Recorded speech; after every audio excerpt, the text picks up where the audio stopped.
इथे चिमणी आलेली आहेत बघा. हे केलं त्यावेळी घरटा चिमण्या इथं येतात. त्यांना इथं पाणी पण ठेवलं दाणं मी ठेवलेलं इथं चहा उपालतं मस्तपैकी.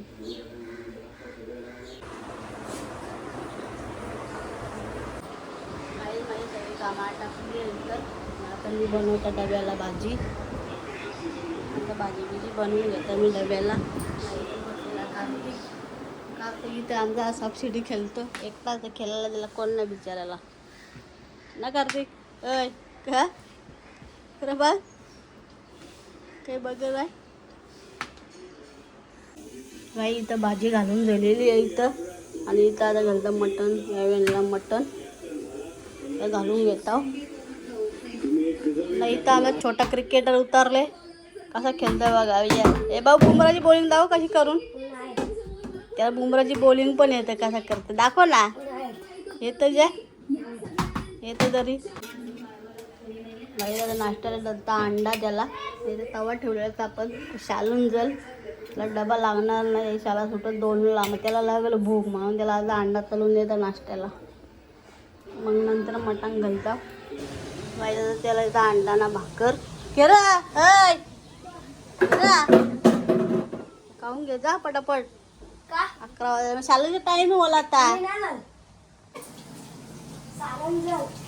पुढे पेपराला जाशील नाही मस्त जापते रे